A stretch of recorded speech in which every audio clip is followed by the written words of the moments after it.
Assalamualaikum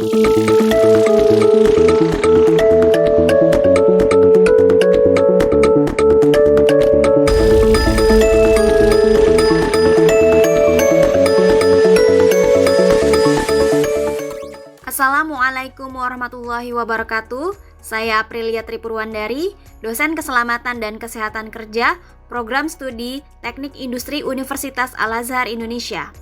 Pada kesempatan kali ini, saya akan menjelaskan tentang manajemen risiko K3. Pertama, saya akan jelaskan terkait manajemen risiko. Manajemen risiko merupakan penerapan secara sistematis dari kebijakan manajemen, prosedur, dan aktivitas yang terdiri dari kegiatan 1. Identifikasi bahaya, 2. Analisis dan penilaian risiko, 3. Pengendalian risiko, 4. Pemantauan dan review risiko. Manajemen risiko merupakan inti atau sasaran utama dari setiap program K3 di perusahaan. Oleh karena itu, manajemen risiko memiliki peranan penting dalam meminimalisir kecelakaan kerja. Berikut merupakan metode yang biasa digunakan untuk menganalisis risiko K3. Ada sistem monitoring atau checklist, safety review, preliminary hazard analysis, hazard operability studies, fault reanalysis, safety inspection, human error analysis, job safety analysis, inventory analysis, failure mode event analysis atau FMEA, lalu ada hiradisi. Dan pada kesempatan kali ini, saya akan bahas lebih dalam terkait hiradisi.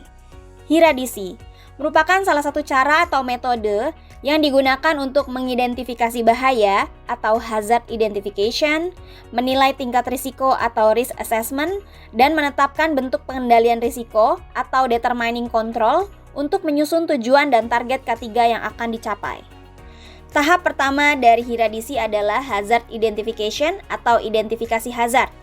Berdasarkan OSAS 18001, hazard adalah sumber situasi atau tindakan yang berpotensi menimbulkan bahaya, mengakibatkan cedera, atau gangguan kesehatan, atau kombinasi keduanya. Cara yang dapat digunakan untuk mengidentifikasi bahaya di tempat kerja adalah diskusi atau brainstorming, meninjau catatan K3 organisasi, studi literatur, wawancara dengan pekerja, inspeksi dan observasi tempat kerja, dan regulasi atau standar K3. Potensi bahaya atau hazard yang terdapat pada tempat kerja yang dapat mengakibatkan kecelakaan atau gangguan kesehatan pada pekerja dapat disebabkan oleh berbagai faktor. Faktor yang pertama adalah faktor fisika yang terdiri dari kebisingan, getaran, pencahayaan, suhu, radiasi, tersengat listrik, sampai dengan benda tajam. Lalu faktor yang kedua, contohnya adalah bahan kimia berbahaya, beracun, dan mudah terbakar. Lalu faktor yang ketiga adalah faktor biologis, yaitu faktor-faktor yang disebabkan oleh makhluk hidup, contohnya adalah bakteri, virus, jamur, parasit, dan binatang lainnya. Lalu faktor ergonomis berkaitan dengan posisi tubuh yang tidak ergonomis, desain atau layout lokasi yang tidak ergonomis, gerakan berulang, desain alat kerja yang tidak ergonomis, dan cara kerja yang tidak ergonomis. Lalu yang terakhir adalah faktor psikologis, berkaitan dengan kekerasan di tempat kerja, stres kerja, pelecehan, dan beban kerja yang berlebih. Berikut merupakan contoh penerapan identifikasi hazard. Contohnya adalah pada kegiatan pengoperasian GT, lokasinya adalah area GT, potensi bahayanya adalah terpeleset, tersandung, atau jatuh pada ketinggian, yang kemungkinan risikonya adalah luka bocor. Lalu ada potensi bahaya ledakan, kemungkinan risikonya adalah luka serius.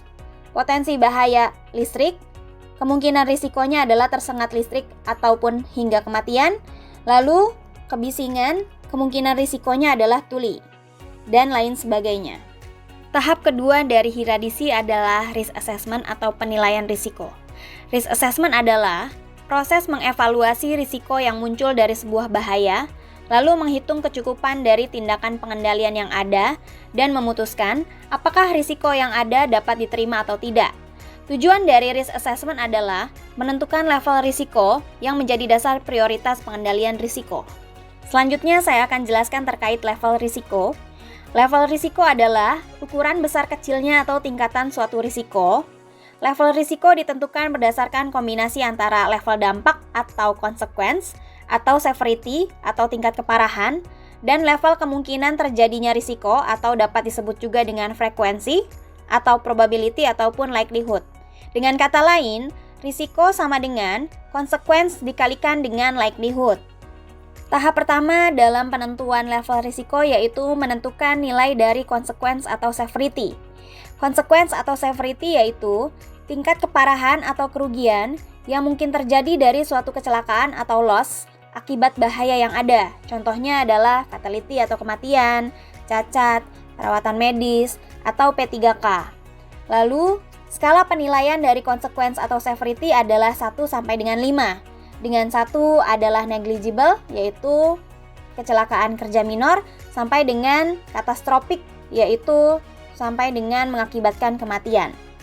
Tahap selanjutnya yaitu menentukan penilaian dari probability ataupun likelihood, di mana probability yaitu kemungkinan terjadinya suatu kecelakaan atau kerugian ketika terpajan dengan suatu bahaya.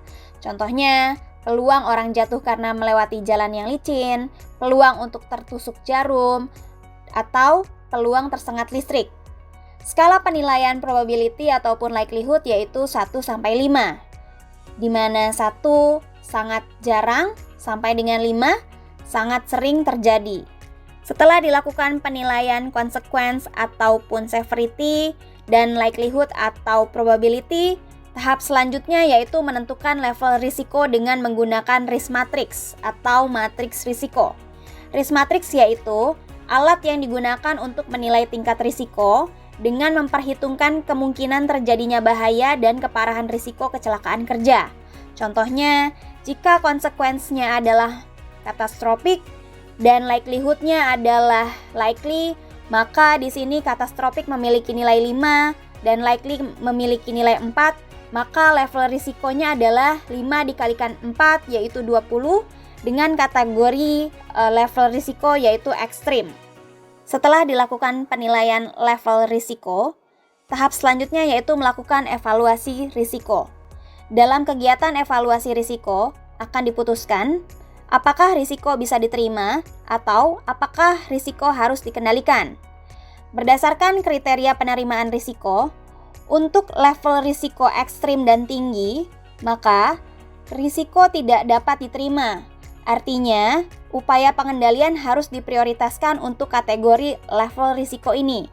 Sementara untuk tingkat risiko moderat dan rendah, di sini risiko dapat diterima, artinya upaya pengendalian tidak harus diprioritaskan. Berikut merupakan contoh penerapan dari penilaian risiko. Contohnya, aktivitas pengoperasian GT dengan bahaya potensial terpleset, tersandung, atau jatuh pada ketinggian yang sama, kemungkinan risikonya adalah luka bocor. Dengan nilai likelihood-nya 2, severity-nya 2, maka total nilai risikonya adalah 4. Dengan tingkat risiko yaitu tinggi, dan pada kegiatan evaluasi risiko diputuskan bahwa risiko tinggi ini adalah tolerable. Artinya tingkat risiko ini harus diprioritaskan untuk dilakukan upaya pengendalian. Setelah dilakukan penilaian risiko atau risk assessment, tahap selanjutnya dalam hierarki yaitu determining control, yaitu penentuan upaya pengendalian risiko. Upaya pengendalian risiko dapat dilakukan dengan menggunakan hierarchy of controls yang berisi upaya-upaya yang dapat dilakukan untuk meminimalisir risiko kecelakaan kerja, mulai dari yang paling efektif sampai yang kurang efektif. Yang paling efektif yang pertama adalah elimination atau eliminasi, yaitu upaya menghilangkan sumber bahaya di tempat kerja. Namun jika eliminasi tidak dapat dilakukan, upaya selanjutnya yang dapat dilakukan adalah substitusi, yaitu mengganti dengan metode yang lebih aman atau material yang tingkat bahayanya lebih rendah. Namun jika substitusi tidak dapat dilakukan, upaya selanjutnya yang dapat dilakukan yaitu engineering controls, yaitu melakukan modifikasi teknologi atau peralatan guna menghindari terjadinya kecelakaan. Namun, jika engineering controls tidak dapat dilakukan, upaya selanjutnya yang dapat dilakukan yaitu administrative controls, yaitu pengendalian melalui pelaksanaan prosedur untuk bekerja secara aman. Contohnya yaitu dengan merancang SOP.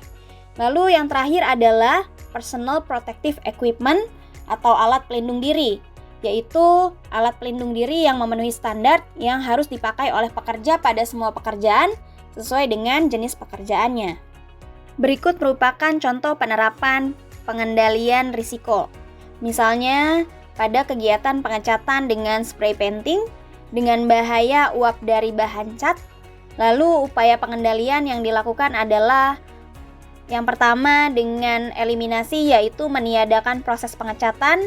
Namun jika eliminasi ini tidak dapat dilakukan, upaya selanjutnya yang dapat dilakukan yaitu dengan substitusi, dengan mengganti bahan cat dengan yang lebih aman.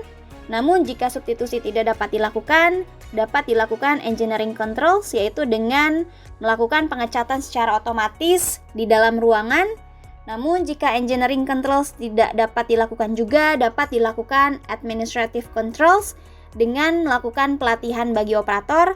Tapi jika administrative controls tidak dapat diterapkan, upaya terakhir yang dapat dilakukan yaitu dengan menyediakan alat pelindung diri berupa respirator. Setelah dilakukan tindakan pengendalian risiko, maka tahap selanjutnya dalam manajemen risiko yaitu melakukan pemantauan dan peninjauan ulang apakah upaya pengendalian risiko tersebut sudah efektif atau belum. Jika belum efektif, maka perlu dilakukan evaluasi dan ditentukan kembali upaya pengendalian yang lebih efektif. Monitoring dan review risiko dapat dilakukan dengan berbagai cara. Yang pertama yaitu dengan melakukan inspeksi, yang kedua adalah pemantauan lingkungan, dan yang terakhir adalah audit. Dengan dilakukannya serangkaian kegiatan manajemen risiko K3 ini diharapkan mampu meminimalisir risiko kecelakaan kerja dari sebuah aktivitas pekerjaan. Sekian untuk materi hari ini. Kita ucapkan hamdalah, alhamdulillahirobbilalamin. Wabillahi taufiq wal hidayah. Wassalamualaikum warahmatullahi wabarakatuh.